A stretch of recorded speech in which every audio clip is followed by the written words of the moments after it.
They say the hardest part of betrayal isn't the lie itself. It's the realization that while you were building a sanctuary for the person you loved, they were busy measuring your proportions for a coffin. 11 years ago, I didn't just lose my husband. I lost the very ground I stood on. My name is Martha.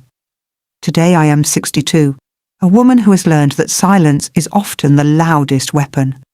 But this story belongs to the woman I was over a decade ago, a woman whose heart was still soft enough to be broken.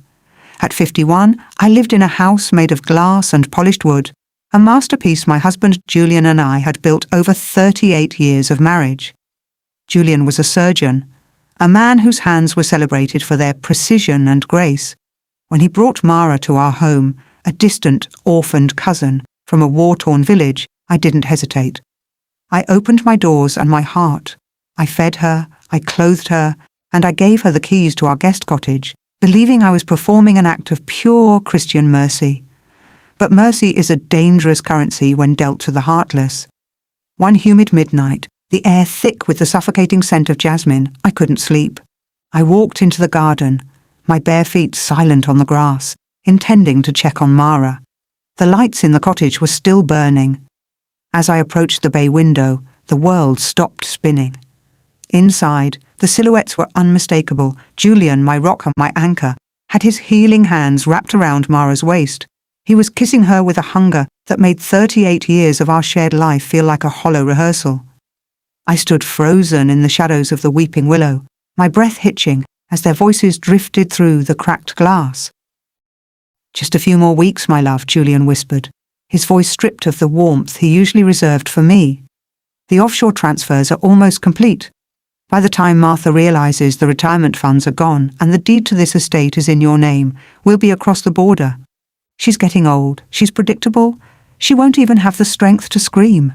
Mara let out a sharp, jagged laugh, a sound that sliced through my soul. "She actually brought me lavender tea for my stress today, Julian. She's so incredibly pathetic. It's like she's handing us the keys to her own destruction." Pathetic. That single word acted like a lightning strike. In their eyes, my kindness wasn't a virtue, it was a target. They weren't just stealing my money, they were mocking my humanity. Julian wasn't just leaving me, he was erasing me brick by brick.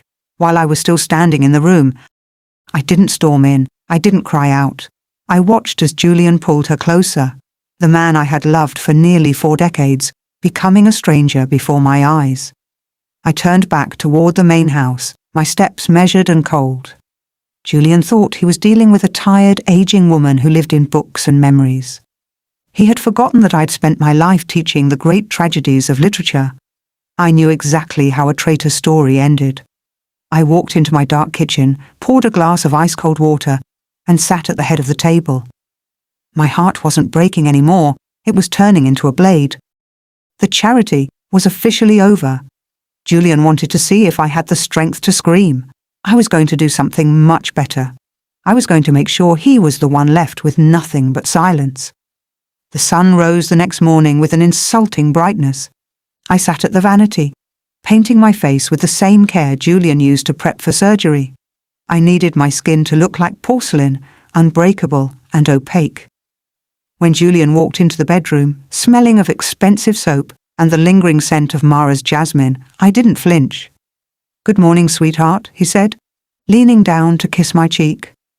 I felt my skin crawl, a physical rejection of his touch, but I smiled into the mirror. "Morning, Julian. You're up early."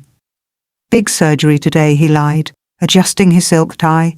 "A difficult heart valve replacement. I might be late." I watched him in the reflection. He looked so polished, so noble. It was hard to believe that under that designer suit beat the heart of a man who was planning to leave his wife of 38 years destitute. "Of course," I said softly. "Oh, and Julian, I was thinking of taking Mara into the city today. Maybe do some shopping. She's been cooped up in the cottage for so long." I saw a flicker of hesitation in his eyes, a tiny crack in his mask. That's very kind of you, Martha." But she mentioned feeling under the weather. "Perhaps let her rest." "Nonsense," I insisted. standing up and smoothing my skirt. Fresh air is exactly what she needs, I insist. As soon as his car pulled out of the driveway, the mask dropped. I didn't go to the cottage. I went to the attic. 11 years ago, I was more than just a faculty wife. I was the one who managed our estate's private ledgers. Julian handled the scalpel, but I handled the gold. He thought he had been clever, moving funds into offshore accounts, but he had forgotten that I was the one who set up the original encryption keys for our joint trust decades ago. I opened my old laptop, my fingers flying across the keys.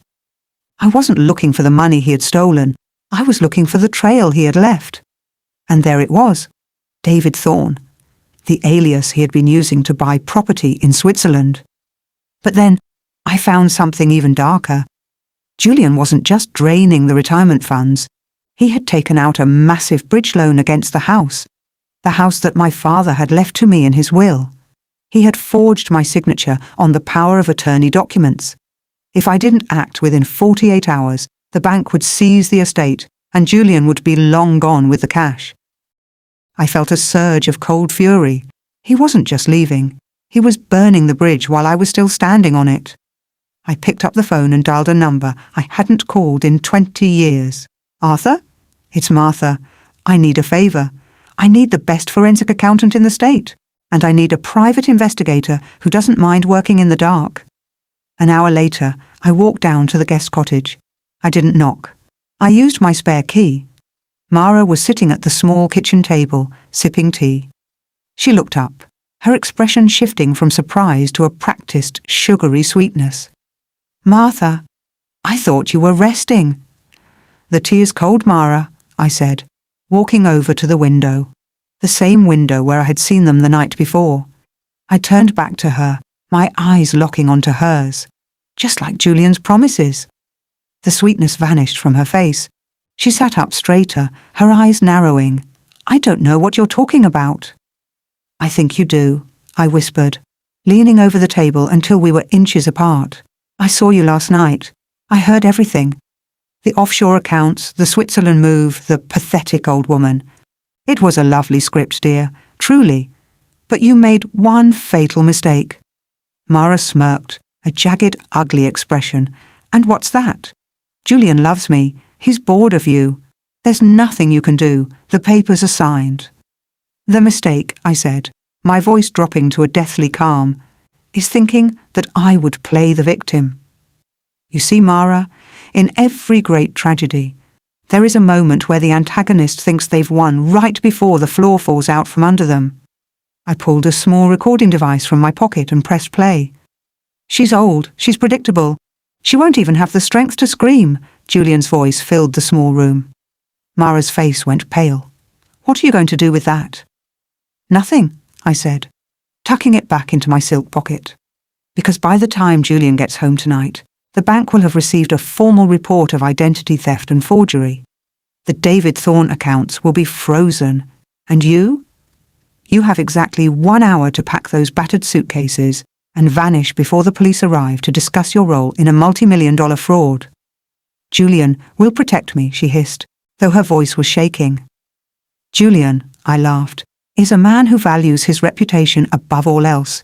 When he realizes the ship is sinking, do you really think he's going to jump in the water to save the anchor? I stood up and walked to the door. 1 hour, Mara. Tick-tock. As I walked back to the main house, I didn't feel like a victim. I felt like the architect of a new kind of sanctuary, one built on the ruins of a lie. There is a specific kind of silence that follows a lifetime of noise. It's the silence of a house that knows it's about to be emptied. As I sat in the dining room watching the clock tick towards 7 p.m., I realized that the man walking through that door wasn't my husband. He was just a patient I had failed to cure. The front door clicked open. Julian's footsteps were light, buoyant. The walk of a man who thought he had successfully buried his past while standing in his own hallway. He dropped his keys on the marble console, the sound echoing like a gunshot. Martha? He called out, his voice smooth as silk. The surgery went perfectly. I'm exhausted. Shall we have a drink on the terrace? I didn't answer. I sat at the head of the long mahogany table, the shadows of the room stretching toward me. I had placed a single manila folder in front of his chair. Julian walked into the dining room, stopping mid-stride when he saw me sitting in the dark. He forced a chuckle. "Sweetheart, why are the lights off? You look like a character in a Gothic novel." "Sit down, Julian," I said. My voice was a flat line. No emotion, no tremor. He hesitated, his surgeon's instinct finally picking up on the shift in the atmosphere. He sat, his eyes flickering toward the folder. "What is this? More poetry for the faculty gala?" "Open it." He flipped the cover. I watched his eyes move across the pages. I had curated them perfectly. The forensic audit of the offshore transfers, the time-stamped photos of him entering the guest cottage at 2 a.m., and the most damning piece, the bank's red-stamped suspicious activity report on the David Thorne accounts.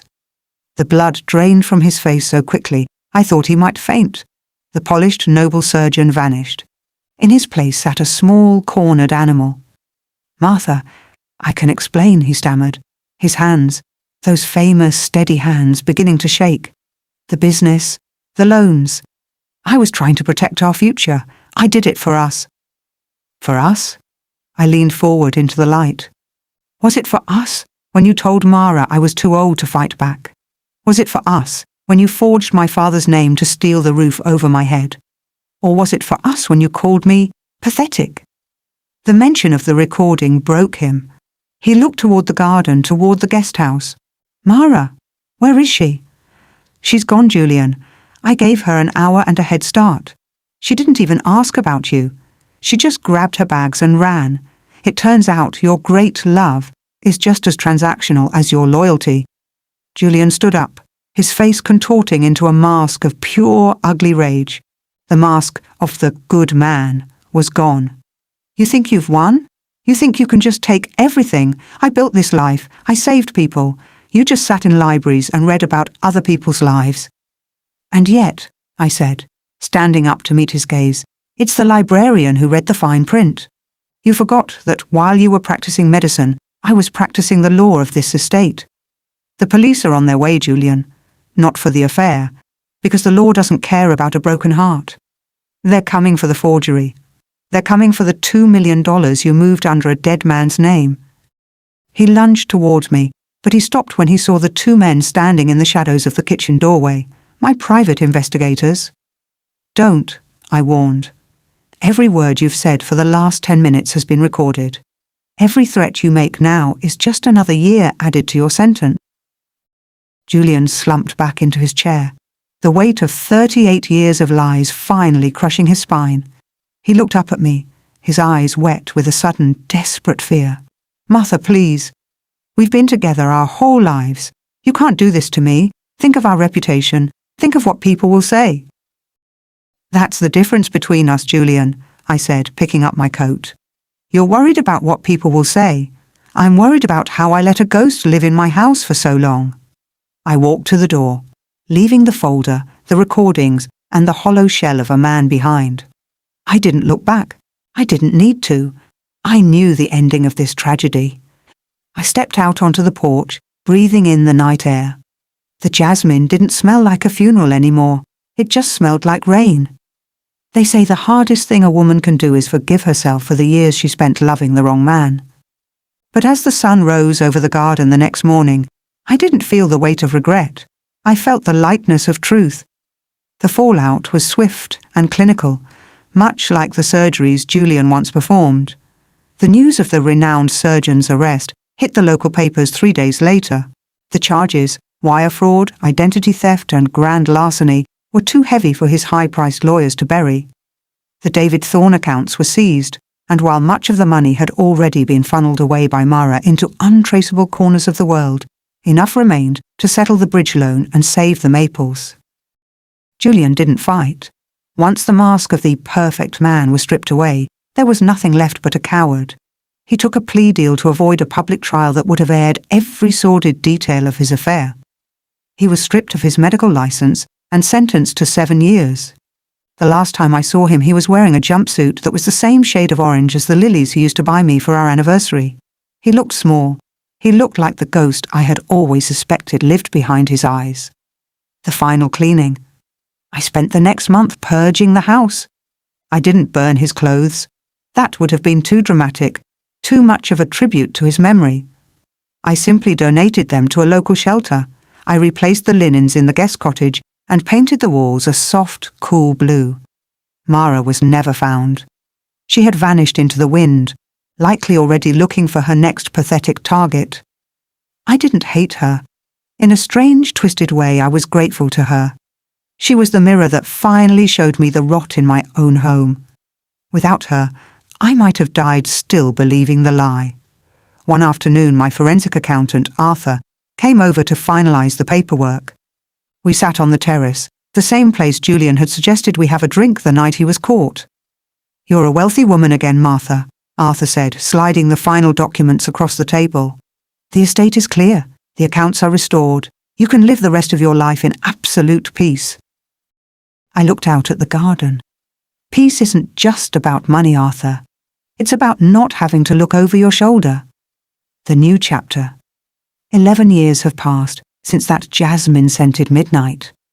Today at 62, I don't sit in libraries reading about other people's tragedies anymore. I travel. I've seen the mountains Julian promised to show me and the oceans he wanted to cross. But I went alone, and I found that my own company was far more interesting than his ever was. The house, the Maples, is no longer a fortress or a prison. It's a home. I turned the guest cottage into a writing studio for young women. Women who need a place to find their voices before someone else tries to drown them out. Sometimes, when the wind blows through the willow trees, I remember that 51-year-old woman standing in the dark, her heart breaking into 1,000 pieces. I wish I could reach back through time and whisper to her. I'd tell her, "Don't cry. You aren't losing a husband. You're losing a shadow, and the sun is finally coming out. I am Martha. I am 62. And for the first time in my life, I am not the architect of someone else's dream. I am the master of my own reality."